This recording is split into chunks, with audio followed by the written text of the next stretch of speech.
But I did before we get into the CFP, that'll be in the next segment. But in the first segment, I wanted to go through some of the transfer portal things that are going on.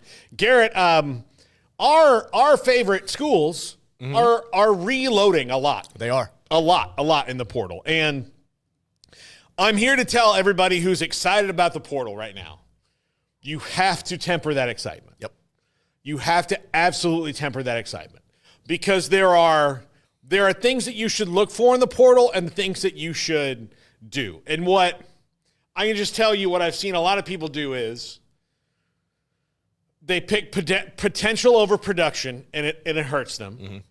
And it's because they might have gotten a lot out of someone else that was potential before production. I'll call this the Jared Verse conundrum. Right. Like, okay, for every Jared Verse that you find, there's a whole lot more guys who are never going to be Jared Verse.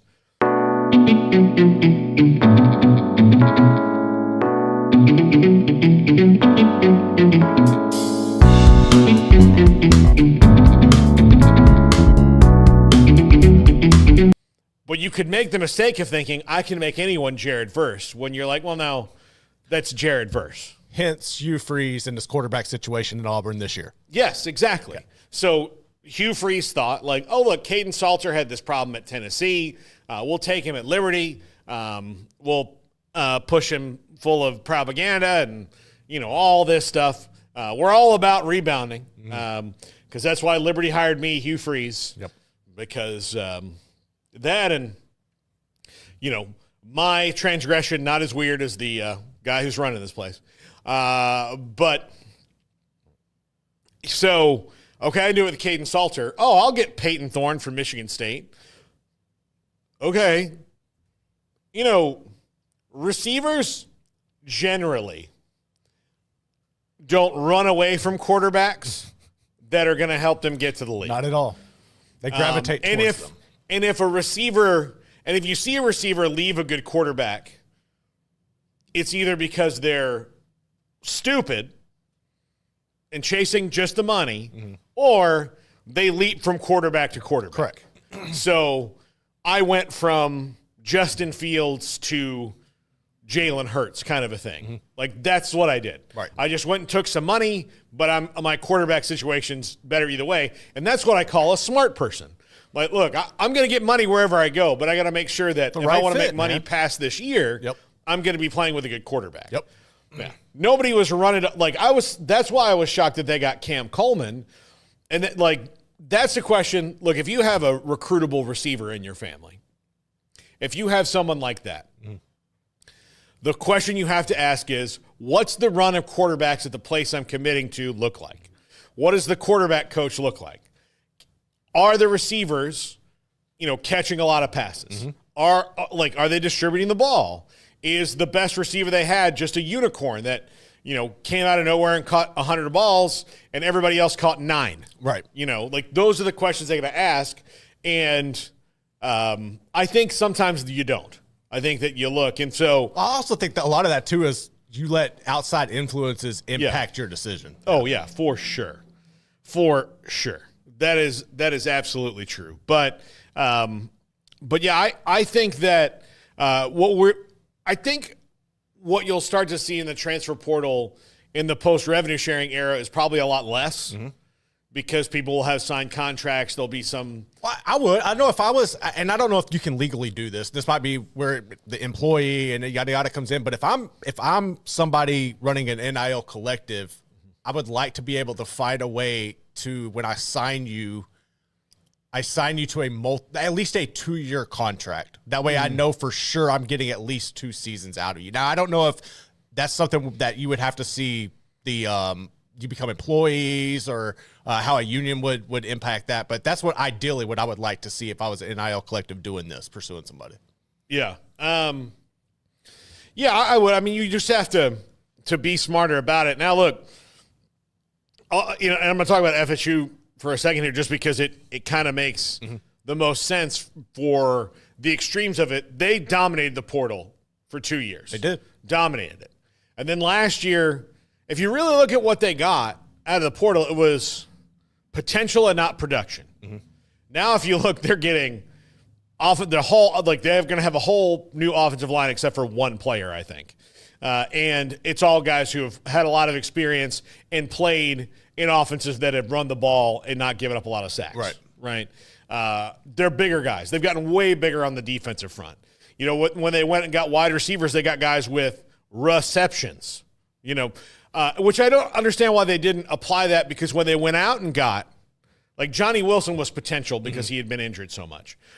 Keon Coleman had produced. Like, people knew, like, as soon as he left, like, he was that dude. Wasn't allowed to produce to the level he did because he didn't have a good quarterback and a good system, and the head coaching situation there became a mess. Because people like to take pictures of their junk. I don't know. I've never understood that. I'm gonna make a PSA to all people who would ever want to take a picture of their junk and send it to somebody. Your doctor doesn't even want to see it. Okay, no one wants to see it. No lady is sitting around going, "Man, I want to." Even if she really, really likes you, she doesn't want to see it. No, she does not. It's something she accepts, not something that she seeks out. Right. It's accepted.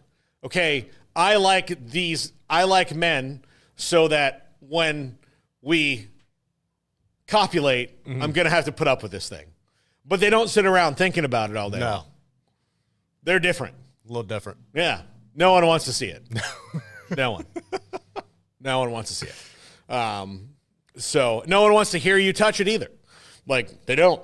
Like, just not how it is. That's why they had to invent the things for people that, like, you had to pay them $1.99 a minute, and they would tolerate you doing it because they were getting money to just sit there and go, "Oh yeah, that's right. So that's my just PSA out there. Yeah. For this is how you avoid a sexual harassment suit. This is how you do it. Like, when you think, I'm going to take a picture of this, or I'm going to call and make her listen while I do things to this, that's when you don't do that. You don't do that because that's not what they want. So, and if they say they do, they're either lying or they're insane. Yeah. So run the other way. So that's just a tip. From me, I want people to live. You're going to follow with just a tip? Yeah. Dang, bro. That's the whole thing. That's the whole, I'm doing this. I don't know why I'm doing that. Oh, Lord. So, actually, I think if it was like this, you probably wouldn't. You don't need to show it because you just carry yourself a certain way. Like there'll be a trail. I mean, I know that, like, we've gone off on a tangent here, but I don't want other coaches to get fired for something that's totally preventable. Yeah. And I feel like maybe I'm making society a little better by talking about it. You're one of the people, one for the people. That's what I look. And I'm not sitting here making, saying, giving it weird names or anything like that, or being crass. I'm just saying, this is how you do this. Mm-hmm. You don't do these things. Right. So I appreciate that. I appreciate learning that today. So anyway, that's the public service for today. They don't want to see it. Nope. Paul's TED Talk. They don't want to see it. As much as you want them to see it, they don't want to. Yeah. They accept it as part of the social contract, but it's not something they seek out. It's like vegetables for kids.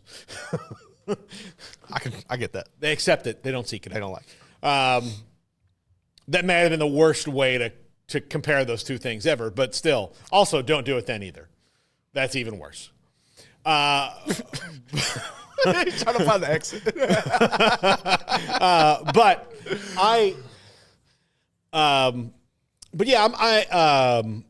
I think that when you look at how you build certain things, how you look at the way, like, if you're going to, like, high school recruiting is potential.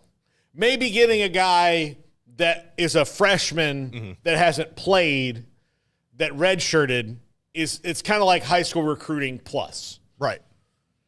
But if I'm going to get a JUCO guy, he better produce at JUCO, right? It's not potential anymore, it's production. Yeah. If I'm going to get somebody who's been in college for more than 2 years, I'm done with potential. Like, they've got 4 years of eligibility or 3 years of eligibility remaining. Well, in the first two, what did they do? Yeah, they redshirted why do you have that eligibility and played remaining? 13 plays? Like, yeah. No. Like, I know you might like him and think you can get more out of him. And look, there's a little corner of your roster that probably is available to guys like that. But it's a small room. It's got to be a very small room, because if you are picking potential over production when guys are already juniors, it's over. It's over. I also think there's got to be a better way of evaluating and going about, because I don't understand how certain players can come out and be viewed. All right, like you're viewed as a star or a 4-star here where you were like a 3-star in height. Like this evaluation process, and when a player commits to a certain school, how their star fluctuate will go up or down. Like none of that makes any sense to me. That's something I need to see addressed. But I'm with you. I think like when I look at the transfer portal, I want players who have proven themselves or have a larger upside. I would like to see a guy come up from a smaller school that is, because to me, you're more hungry. And look, we see plenty of opportunities where it hasn't worked out. Like you could make the DeQuan Finn comparison here in Waco, where he had all the expectations in the world and it just didn't happen. But I feel more comfortable taking guys that are working their way up, or if you're coming from a program who might be a Power 4 per se program, but they're just not like right there with an LSU or a Florida State, and you have potential. I could see that. Where I get hesitant is, why do I want to go get another guy from like another SEC program just because he was at an SEC program? Like to me, that doesn't make any sense. There's a reason a lot of these guys are in the portal and bouncing like that. Look, if you've left it again, if you've left a good program, if you've left Tennessee, you better have some stats. It better be about, I just want to be at a different place. This is a better fit for me. Like that's what it better be about. Right. Because if you are, this guy was a 5-star 5 years ago, and now has this JUCO, red shirt, extra year, and we're taking him because we think we can get something out of him at 23. Look, if none of those other coaches got anything out of him at 19, 20, 21, 20, it's already over. Yeah, you're not the guy. It's over. So I think that's what's really interesting to me about when you're doing it. Like, okay, yeah, you know what? Like this guy's really fast. He was really good in high school. He didn't play at LSU last year. Okay, here we are at Houston. Yeah, he hasn't played. He'll play here. He'll be a big deal for us. Right. Like we can make that work. We have a corner of our room for that, for the guys who are just can't break the depth chart at other places because they signed in a class with 5 other wide receivers, and those guys like Isaiah Nayor. Yeah. Okay, and he was injured and all that. Yeah. So there's those guys. Okay, and he had production at Wyoming though, too. So but we're gonna have that. Like he was a redshirt freshman last year, didn't see the field, so we'll take him, and he's essentially a freshman to us. So that's essentially a high school plus recruit, because he's been in college for a year, he knows how it works. Just blocked on the depth chart because they've got 4 NFL guys in front of him. And he could be an NFL guy one day, but he's not going to be until he gets the reps. Right. So we're going to go get him. Or there's this guy is the Sun Belt offensive MVP. Maybe he's not going to be an NFL guy, but he's better than our quarterback who was terrible last year. There's those guys. And I like the, you've got to go. It's like a buffet. You've got to get most of the things you have to, like the big hearty main courses have to be, these are guys who have produced that need a new spot, that want a new spot. I can see, I can put on the game film and see that they've scored touchdowns, they've stopped touchdowns, they've had sacks, they've had tackles. I like what I see here. They're in the portal for those reasons. Right. Then there's the little portion, like the little, your little scoop, your little scoop of mashed potatoes. That's your potential right there, right? Okay, that's a side dish. Let's just potential. You wouldn't want a whole plate of mashed potatoes, because then you're going to be like, well, there's no, where's my entree? Yeah. Right, so you have that. And then you have you probably have your, pet cat or two, But outside of that, the majority of that plate should be taken up by, I have seen what these guys can do, and I know it will work here. Right. Otherwise, you don't take them. Because if you're just going on potential, you might as well throw that all into high school recruiting, or go get a bunch of JUCO guys who have played and roll that out. Because you can probably make a bowl game easier with that than you can with a bunch of, also rans from the portal. And, there are weird situations out there. I mean, the one I don't completely understand is Malachi Nelson. Yeah, that one's weird. He's now at UTEP, and if he doesn't start at UTEP next year, then I'm starting to wonder if he really likes playing football, because if he's that talented and can't get on the field, he may just not have and that's fine. Like, that's the other thing. Somebody needs to tell these kids, like, if you don't want to play football anymore, you can stop. Right, but I also think, like, too, if people are going to keep throwing money at you, I'm going to, even if I'm going to get as much as I can, even if I know in the back of my mind I don't necessarily want to play. Like, if that's the standard there. But no, like, Malachi Nelson is a weird one because you start off, you're going to play for Lincoln Riley and USC, the quarterback guru and whisperer, and for whatever reason you can't make it work there. You go to Boise, and then now you're at UTEP. Like, I wonder how much of this is missed evaluations. Is this not developing? Like, that's where I kind of get concerned in these situations. But you're right. Like, with him, if you can't make it work at UTEP, then you probably should go and find something else. What do you make of the Jaden Rashada situation? Yeah, I was just about to get to that. I think it's unfortunate. Because, and here's what's weird. Okay, so he got promised big money at Miami. Mm-hmm. Okay, Florida came in and promised bigger money, which they could not deliver. Mm-hmm. So he gets out of his contract, his scholarship there, gets in the portal, and he winds up eventually at Arizona State, where he started the first two games, and looked kind of good. Mm-hmm. Like, he looked like you could see what people are seeing. Got hurt, played in the last game. He played 3 games, and so essentially he has a red shirt. So then, Arizona State, he decides, look, I'm going to go. Arizona State was almost like, I went there because, like, my dad was there. That's my what dad that felt was there. like, it's comfortable to me. Yeah, I need to be somewhere. I'm going to go to Arizona State. Yeah, that's exactly how I interpret it. And then they didn't win a lot, so he left. And he went to Georgia, where I thought he was the 3rd quarterback. It turns out, from what I've been reading, he was the 4th quarterback. If Gunnar Stockton, like, if Carson Beck wasn't able to come in and take that snap and hand off at the end of the Texas game, if he was out, like, gone, arm broken, can't do all that stuff, then it would have been Dominic Puglisi that came in and not Jaden Rashada. So he was the 4th quarterback at Georgia, which I just wonder what's going on with him. Does Miami get back involved since he was down the road with them? Do you have a reasonable chance to win the starting job there? Because they're kind of screwed right now. But okay, if you're all right, say Florida State needed a quarterback or needs a quarterback, like, would you really want to get involved with them? Like, I know if it was me, absolutely not. I would not. Like, I don't want my team to get involved with them because at this point, it's starting to get the vibe of there's too many people making decisions. Mm-hmm. I don't know where you're at from a developmental standpoint anymore. I don't know how interested and invested you are, because a lot of this comes with distraction as well. Mm-hmm.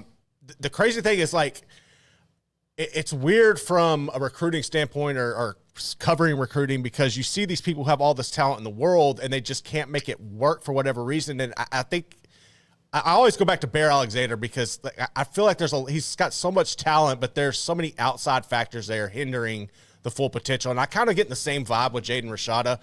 It sucks for him. Ultimately, I want him to be successful, but I don't know that he's ready, or we're going to see him take the reins of a Power 4 program and run with it and live up to the expectations. I just kind of feel like now it's a show. It's a spectacle. It's become like an internet trend type thing with him, and that's really unfortunate. It is very unfortunate that's happened with him, and I hate it for the kid. Like, I don't know anything about him other than these things have happened. Like, I know, like, when adults are throwing money at you like that, I'm not going to judge the kid. I don't know anything about him. I just know the situation sucks. And he probably didn't do himself any favors by going to Georgia. I mean, probably should have stayed at Arizona State. Probably. Well, I mean, they both wound up in the same exact spot this year. So, I mean, he would have been a backup on a team that lost in the second round of the playoff. But I think, like, kind of looking at the room, though, he would have had an easier opportunity to make the starting position at Georgia than he would at Arizona State. I don't know. I mean, like, but here's the thing: at Arizona State, it was just him versus Sam Levin. Yeah, but at Georgia, it was him versus three other guys, and a guy Carson Beck, who was the starter. Right. So he was going to have to fight his way up to the number 2 quarterback. If I'm him, I'm not looking at, like, he's going to try to want to go. Like, if he winds up at Miami, it would not completely shock me because that's where it all started. Mm-hmm. But also, like, you know, like Maryland or NC State or somewhere that's still a P5 school where you can just play. Like, see if you can play, but because you could not. He wasn't cracking the depth chart. Like, he did not play in one single game this year. Yeah. So he was behind when it came to Georgia. And there might be Georgia fans mad at Mike Bobo for that. I don't know. But they're mad at him right now for everything. If some other coaches made the same decision as Bobo, I don't see how you can be mad at Bobo on that. No. So, but, I mean, people are delusional. So yeah. But I wonder what's going to happen with him and where he goes. I'm curious to see it. You know, does he do like Malachi Nelson now? Do you go to a UTEP, a G5 school, and just play? I mean, I would like to see it. I think that it would help you if you can go and not just play, but you can go to that level and you could dominate, or you could, you know, put up numbers the way Caden Salter was able to at Liberty. Then and then work your way back up. But I need to see you prove it somewhere. Another place, when you were mentioning those programs, I immediately thought of Louisville. We've seen Louisville consistently, you know, bring those caliber or those type of guys in there as well and kind of run with that. That would be interesting. They brought Miller Moss in already. Yeah, so I don't know, man. I don't know where he ends up. I think that it probably would be best for him to see him go to maybe like a Memphis or something, cook there, and then come back up. But I need to see it first before I'm a big program. And look, if I were him, look, he's technically been at this will be his 4th school. Yeah, so even though he was in Gainesville for a week. Yeah, I mean maybe a little bit longer, but he wasn't really ever at Gainesville in Florida. But he'll be Florida, Arizona State, Georgia, and now wherever option D is for him. And I just. Look, I like the transfer portal. I think it's helped college football. I think it's brought about a lot of parity. But this is the part that sucks about it. As a matter of fact, today's top 5 is going to be the top 4-timers club this year, and I'm sure Jaden Rashada is going to be in it. He's got to be in the mix. But there are, you know, and it's funny to read about it. And they're like, boom, big get for this school. That bugs me. And he's on this 4th school. Like, no. Like, you know, I'll take his 3rd school if his first one was. Cam Ward is an incarnate word. See, that goes hand in hand with the evaluation I'm talking about. It's like, oh, now he's this forced. Like, where the hell are we? Are we looking at the same thing? Like, this isn't making sense to me. Yeah. Production over potential. Production over potential. And I say this as a lifelong Dallas Cowboys fan, they are the kings of pulling a dude who is a high draft pick off the scrap heap and telling everybody, Demetrius Underwood is going to be great for us. He won't be crazy here. You know, Antonio Bryant. Well, I guess they drafted him, didn't they? Probably. Yeah, he's the one who threw the jersey at Bill Parcells. I mean, there's a lot of other guys I can tell you that I'm haunted by Albert Haynesworth in Washington. Yeah, like, Jesus. Okay, well, we'll fix it.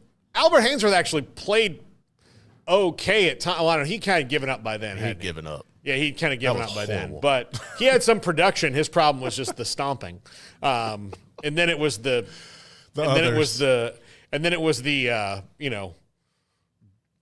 eating. Yeah.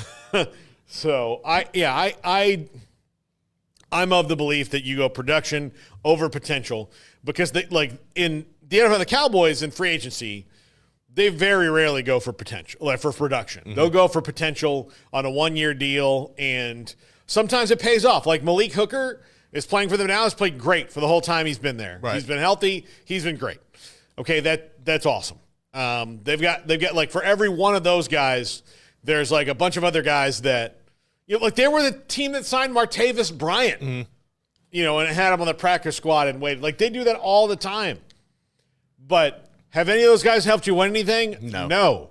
Production over potential. The draft is for potential. Free agency is for production. High school recruiting is for potential. Transfer portal is for production. That's how you have to do it. If you're going in the portal, you better be getting a guy who has played some damn snaps. So, with that being said, does that define Zachariah Branch going to Georgia? Or are you still? Oh no, he's got production, man. Yeah. He's done some things. He's throwing it he's throwing it out there. Things are weird at USC right now, and it's fallen. Yeah. It seems now I'm a little surprised because the quarterback question at Georgia is very unanswered.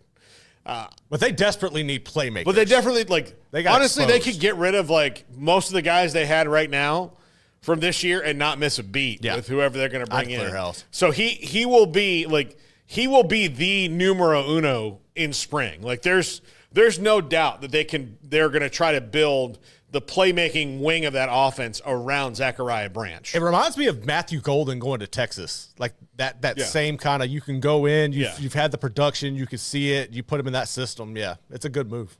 Yeah.